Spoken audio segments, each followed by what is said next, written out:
Selamat datang di YouTube channel Podcast Malam Kliwon. Sebelum mulai mendengarkan, silakan klik tombol subscribe dan nyalakan tombol notification. Jangan lupa untuk gunakan headset kalian dan selamat mendengarkan.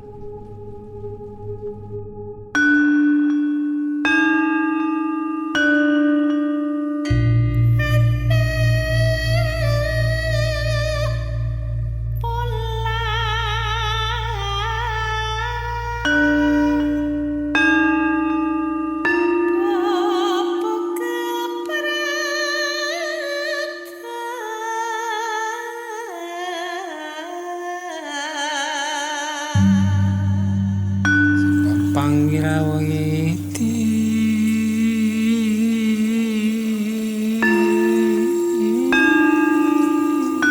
lang kumbungo ceceka panggawa parawanggati sajawandang kalawana bengke. Oke, assalamualaikum warahmatullahi wabarakatuh. Kembali lagi. Kita lanjut cerita di YouTube ya. Yoms, baju ganteng pak. Voice Institute Indonesia. So teman-teman, kalau yang mau jadi gimana sih kalimatnya, gue lagi pusing. Buat teman-teman yang ingin jadi voice over talent profesional Betul. dan tertarik mendalami dunia voice over, silakan langsung ke Voice Institute Indonesia. Yoi. Kita ajarin kan teknik-teknik voice over, teknik-teknik storytelling, voice talent. Wah banyak deh pokoknya. Sugihan salah satunya. Oke, kita baca cerita lagi dari teman Kliwon. Langsung aja ya. Ya. Halo Mas Bimo dan Mas Danu. Halo podcast Malam Kliwon. Saya termasuk orang yang sudah lama mengikuti podcast ini, tapi baru sekarang pengen bercerita. Panggil aja saya AM. Oh, Wah, mantep banget. pakai ini nggak nih? Pakai Mixer. yang gold bukan? Iya, au. Ini nama apa namanya? Inisial ya. Kebetulan saya orang yang peka terhadap hal-hal mistis. Tapi tidak diperlihatkan, hanya bisa merasakan kehadiran. Saya juga bukan orang yang penakut, tapi terkadang rasa takut itu muncul ketika gangguan yang langsung dan ekstrim. Saya ingin menceritakan salah satu gangguan yang menurut saya sangat mengganggu yang pernah saya rasakan. Ini adalah pengalaman pribadi saya. Kejadiannya di tahun 2012 saat masih SMP kelas 3. Berceritakan di latar tempat rumah pribadi di Cirebon. Di pekarangannya ada kuburan keramat. Wah. Daerah tersebut terkenal jalan yang sepi dan ada beberapa kuburan yang keramat. Kebetulan salah satu kuburan keramat itu terletak di pekarangan rumah saya. Pasti orang-orang Cirebon gak asing dengan daerah ini. Di daerahnya tuh ada kali, nama jalan raya dan nama kalinya tuh sama. Saat SMP kelas 3, kami sekeluarga pindah rumah. Dan jujur saya tidak ngerasa ada yang aneh. Karena saat itu ya senang-senang aja, rumahnya tuh besar dan luas. Tapi kesenangan itu mulai menurun karena ada hal-hal yang tidak mengenakan. Saat itu ayah, ibu, dan kakak saya jika pulang ke rumah selalu sore hari. Sedangkan saya saat SMP pulang sekolah tuh jam 2. Jadi setiap hari kalau pulang sekolah saya sendiri di rumah dari jam 2-an sampai salah satu anggota keluarga ada yang pulang. Pertama, yang kurang mengenakan itu ketika sudah 1 minggu lah tinggal di situ. Setiap saya ke dapur, saya merasa selalu ada yang memperhatikan. Gak tahu kenapa kalau saya di dalam kamar tuh aman-aman aja. Tapi saat keluar kamar tuh rasanya kayak ada yang memperhatikan. Hal mengganggu itu dimulai dari rasa penasaran saya. Karena setiap malam Jumat, ada tamu yang selalu datang ke rumah. Yang saya tahu itu adalah bukan teman kantor ayah, ibu, atau kenalannya. Lalu karena rasa penasaran itu, saya selalu menanyakan ke orang tua, siapa itu? Dan mereka hanya menjawab, oh itu teman ayah sama ibu yang jaga rumah dulu. Tetapi anehnya, dia itu tiap malam Jumat selalu datang. Dan akhirnya karena saya nanya terus, dikasih tahulah kalau orang itu adalah kuncen kuburan keramat di pekarangan rumah. Dan saya bingung, apa emang ada kuburan keramat di pekarangan rumah? Jadi awalnya dia belum tahu nih. Iya. Rasa penasaran masih terus datang sampai akhirnya saya ingat, sebelum masuk ke pintu garasi ada tembok yang lumayan tinggi yang saya nggak bisa lihat dengan berdiri saat itu. Saya harus jinjit untuk melihatnya. Jadi keesokan harinya pulang sekolah, saya memberanikan diri melihat ke arah itu. Ketika saya jinjit, terlihat jelas sekali ada 2 makam di situ.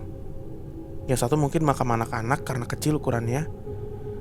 Tapi yang satu lagi saya heran karena kuburan tersebut panjang banget, mungkin 3-4 meter panjangnya. Wih, buset, banyak banget ya.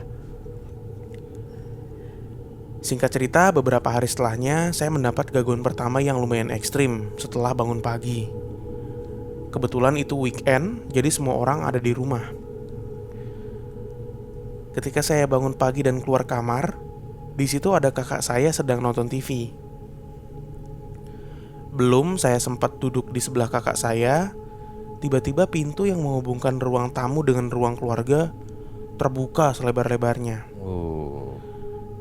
Jadi ruangan tamu ini tuh jarang terjamah oleh orang rumah dan hanya dibuka ketika sore hari untuk sekedar dibersihin aja. Iya. Dan jelas sekali saya melihat kalau pintu tersebut dikunci slot. Saya dan kakak saya awalnya saling bertatapan. Kenapa pintu ini bisa terbuka?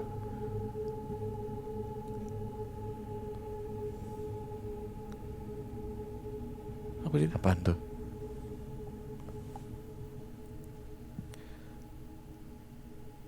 Lanjut ya. Saya dan kakak saya awalnya saling bertatapan. Kenapa pintu ini bisa terbuka? Karena posisi saya masih berdiri dan baru bangun tidur, tiba-tiba ada kejadian seperti itu. Jujur saya kaget banget dan langsung lari ke arah orang tua yang ada di ruangan santai. Diikuti kakak saya yang juga lari ketakutan.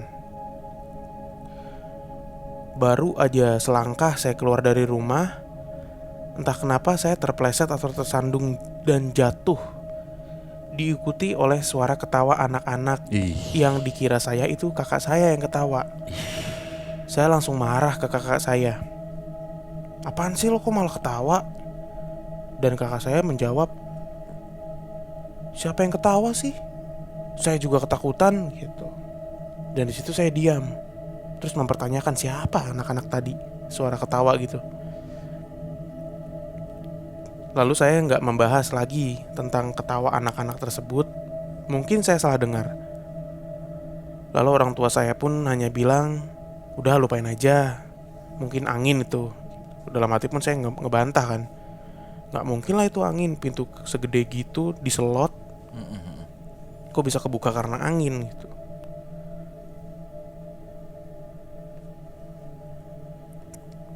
Gangguan keduanya, beberapa hari kemudian saya jatuh sakit. Dan gangguan terjadi lagi saat saya sakit ini. Dimulai dari saya udah 2 hari gak masuk sekolah dan teman-teman saya menjenguk ke rumah. Teman-teman saya yang datang itu ada sekitar 8 orang yang ngejenguk. Dan mereka disuruh masuk dan duduk di ruang tamu yang jarang terjamah itu. Awalnya kita ngobrol biasa dan saya mau ngambil minum untuk teman-teman. Setelah saya ambil minum dan taruh minuman di meja, saya jalan ke arah kursi lagi untuk duduk dan ngobrol. Ketika saya jalan ke tempat duduk, entah kenapa kejadian yang sama terulang lagi, yaitu ada yang menyandung dan saya jatuh di situ. Teman saya merasa kaget, saya tiba-tiba jatuh dan mengkhawatirkan kondisi saya. Jadi 5 menit setelah ngobrol, teman-teman saya pamit pulang karena habis ngeliat saya jatuh kayak gitu.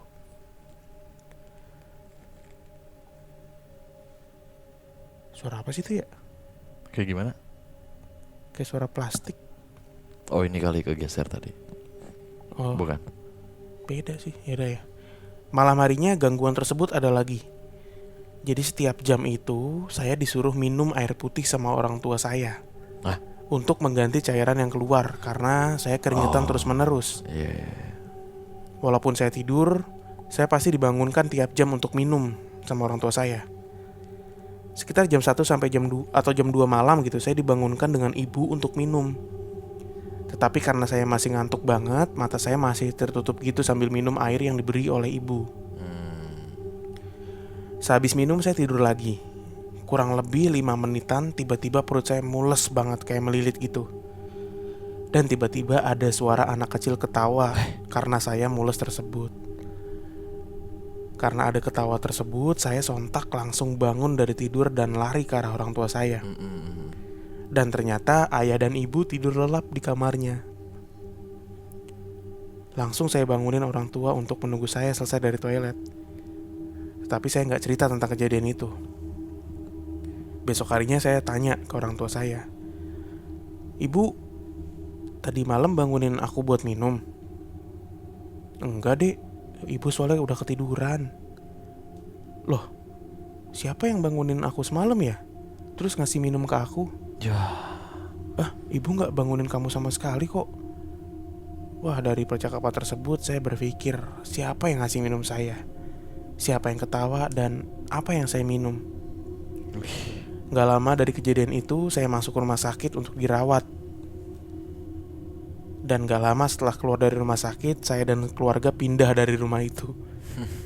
Sekian cerita dari saya, semoga dapat dinikmati. Mohon maaf kalau ceritanya berantakan. Terima kasih. Gitu. Kenapa dia diteror ya? Lupa gue tadi. Nggak tahu. Nggak tahu kan? Nggak ada Kenapa? reasonnya Nggak sih. ada reasonnya ya. Cuma dia doang yang. Cuma dia doang kan? Dia doang yang keganggu. Yang diganggu. Kasian juga ya, diganggunya lumayan ekstrim loh. Kalau menurut gue sih. Ekstrim sih.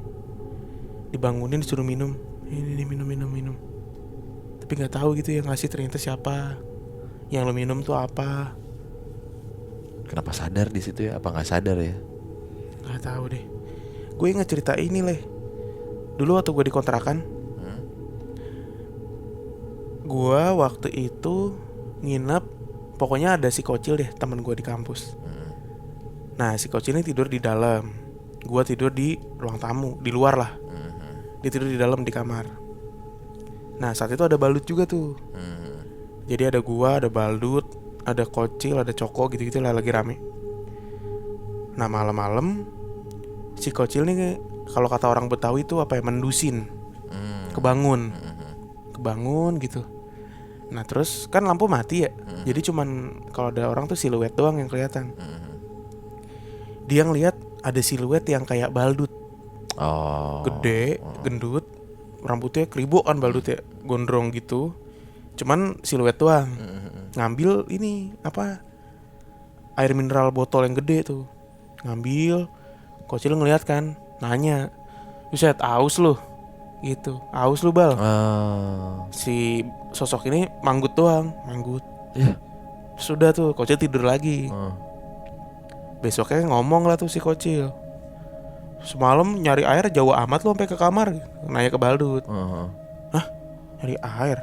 "Iya, semalam lu bangun kan tidur ngambil minum. Kan gue tegur semalam." "Kagak, Cil, gue di luar doang," katanya. "Hah? Serius lu, Bal?" "Iya, demi Allah, udah ngapain gue bohong." Udah. Jadi kalau di sini dia disuruh minum, si Kocil ini ngelihat ada sosok itu lagi minum. Kayak Baldut, siluet doang tapi gelap.